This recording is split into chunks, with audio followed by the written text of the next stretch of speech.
আজকে করব ইঁচড় চিংড়ি করব, তাই ইঁচড়টা কেটে নিচ্ছি।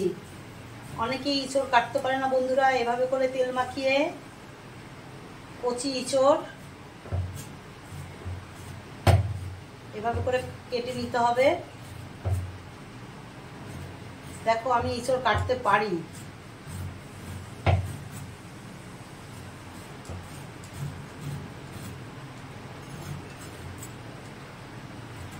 ভালো করে পিছনটা ছাড়িয়ে কাটতে হয়।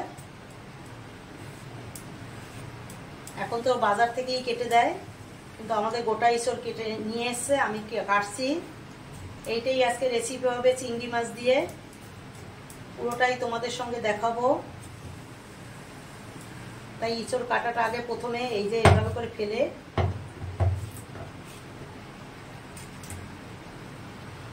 একদম কচি ইঁচড়, এটার কিছু ফেলতে হবে না, এভাবে করে ডুমো ডুমো করে নিতে হবে।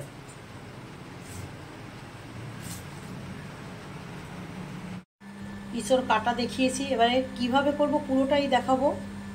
যেহেতু এটা কচি ইঁচড়, এটা আমি কিছুই সেরকম ফেলতে হয়নি। দিয়ে দিচ্ছি নুন, একটু সেদ্ধ করে নেব। ইঁচড়ের যে কষটা বেরিয়ে যায় সেদ্ধ করে নিতে হয়। আর দিয়ে দিচ্ছি হলুদ। এটা ভালো করে ফুটে উঠবে, তারপরে নিভিয়ে দেব। সঙ্গে থাকবে, কিভাবে করছি পুরোটাই দেখাবো তোমাদের সঙ্গে। ইঁচড় আমি সেদ্ধ করে নুন হলুদ দিয়ে এভাবে করে রেখে দিয়েছি। এবারে মশলা কি লাগবে সেটা দেখাবো। ইঁচড়টা এভাবে থাকবে, জলটা ঝরিয়ে নেব। এবারে ইঁচড় চিংড়ি রান্না করতে কি কি লাগবে মশলা সেটা আমি দেখাচ্ছি। এখানে একটু আলু রেখেছি অল্প করে, এখানে চিংড়ি মাছ বেছে পরিষ্কার করে ধুয়ে রেখেছি। পেঁয়াজ একটু বেশি, যেহেতু ইঁচড়টা, পেঁয়াজটাও এখানে 5 থেকে 6টা পেঁয়াজ, এখানে 7-8টা লঙ্কা কুচানো, ঝালটা যার যার মতন করে দেবেন। রসুন 8-10 কোয়া কুচানো, মানে ছাড়িয়ে রেখেছি। আদা ছোট ছোট করে পিস করে রেখেছি, এগুলো পেস্ট করে নেব। আদা পেঁয়াজ রসুন একসঙ্গে পেস্ট করে নেব।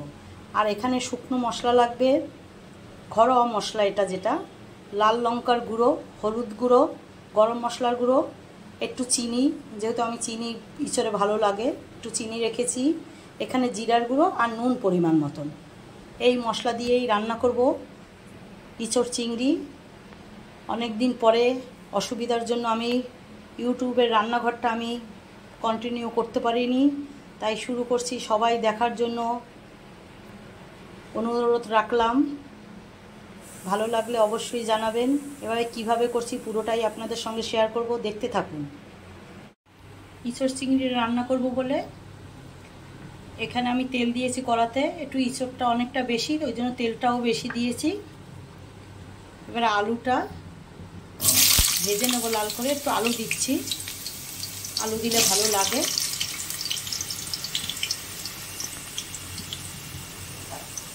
লাল করে ভেজে নেব।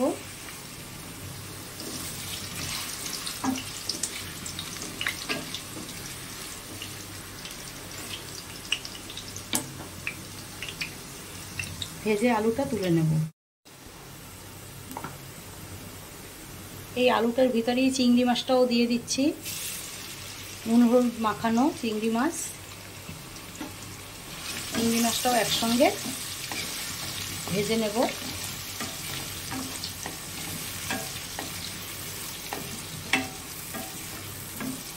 ভেজে তুলে নেব। আমি চিংড়ি মাছ আর আলুটা তুললাম না, এর ভিতরে দিয়ে দিচ্ছি একটা তেজপাতা আর গোটা দারচিনি আর এলাচ, আর দিয়ে দেবো একটু সাদা জিরা ফোড়ন। তুলতে হবে না, এভাবে করলেও হবে, যাতে তাড়াতাড়ি সবাই করতে পারে সেই রকমই রান্না আমি করি। যেহেতু আমার ঘরোয়া রান্না সবসময়ই বলি তোমাদের।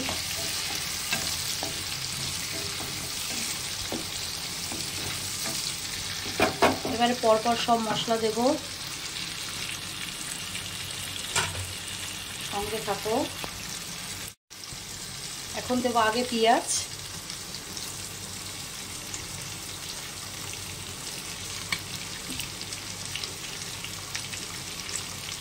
আর 8-10টা কাঁচা পাকা লঙ্কা, যেহেতু আমরা একটু ইঁচড়টা ঝাল ঝাল ভালোবাসি, ঝালটা নিজের মতন করে দেবেন। এবারে এই আলু আর চিংড়ি মাছের সঙ্গে একটু পেঁয়াজ রসুন লঙ্কাটা ভেজে নেব।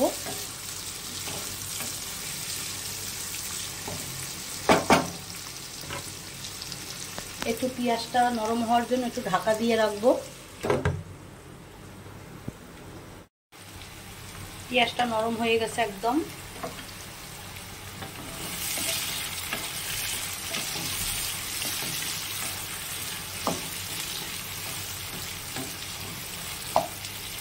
এবারে এই পেঁয়াজ ভাজাটার ভিতরেই দিয়ে দেবো।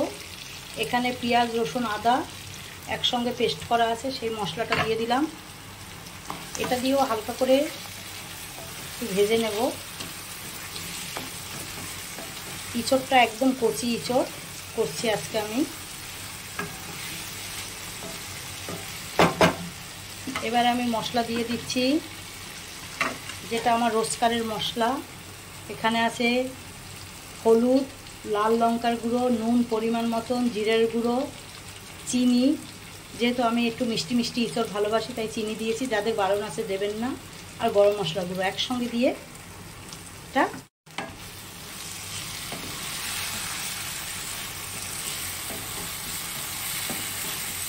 এভাবে করে ভালো করে কষিয়ে নিতে হবে। যত সময় তেল না ছাড়বে তত সময় কষিয়ে নিতে হবে। জল দিয়ে দিয়ে কষাবো। আর ইঁচড়টা তো আমার সেদ্ধ করাই আছে।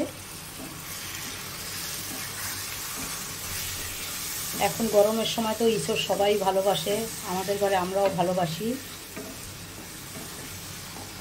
ইঁচড়ে একটু তেল মশলা না হলে ভালো লাগে না। এভাবে করে যত সময় তেল না ছাড়বে তত সময় কষাবো, পরে ইঁচড়টা দিচ্ছি। দেখো আলু চিংড়ি মাছ মশলা কত সুন্দর কষানো হয়ে গেছে, তেল ছেড়ে দিয়েছে। এবারে আমার সেদ্ধ ইঁচড়টা এটার ভিতরে দিয়ে দেবো। এই যে ইঁচড়টা আমি সেদ্ধ করে রেখেছিলাম বড় বড় করে নুন হলুদ দিয়ে, যেহেতু কচি ইঁচড়। এবারে আমি ভালো করে কষিয়ে নেব।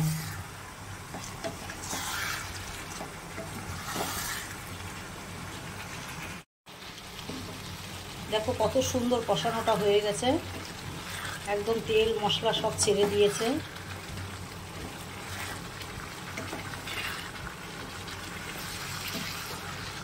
ইঁচড় একটু ভালো করে রান্না করতে হয়, না টেস্ট হয় না। আমি যেভাবে করে করছি সেটাই তোমাদের সঙ্গে শেয়ার করছি। ভালো লাগলে তো অবশ্যই জানাবে আমাকে। এবার অল্প করে জল দিয়ে দেবো। অল্প কষানোটা হয়ে গেছে, অল্প করে জল দেবো। যেহেতু ইঁচড় আলু সব সেদ্ধ করাই আছে, আর একটু সেদ্ধ হবে, মশলার কাঁচা গন্ধটাও চলে যাবে। আমি তো আগেই গরম মশলাটা দিয়ে দিয়েছি, মাখা মাখা করব। এবারে একটু সেদ্ধ হওয়ার জন্য ঢাকা দিয়ে দেবো। যেহেতু চিংড়ি মাছ দিয়েছি ওই জন্য আমি গরম মশলা দেব না।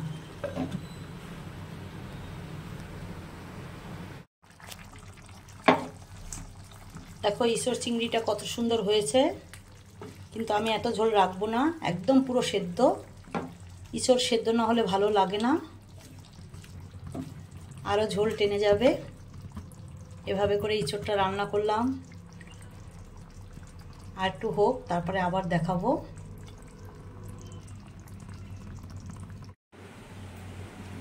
আমার ইঁচড় চিংড়ি রান্না করা রেডি। যদি আমার এই রেসিপিটা ভালো লাগে লাইক শেয়ার কমেন্ট অবশ্যই করবেন, আর কেমন হলো জানাবেন। আর যারা নতুন আমার চ্যানেলটা সাবস্ক্রাইব করে দেবেন। অনেক দিন পরে শারীরিক অসুবিধার জন্য আমি রান্নাটা কন্টিনিউ করতে পারিনি, আবার থেকে কন্টিনিউ করব। আপনারা সাথে আছেন, সাথে থাকবেন, আর কেমন হলো সেটাও জানাবেন। শান্তার রেসিপিটা সবাই সাবস্ক্রাইব করে দেবেন বন্ধুরা।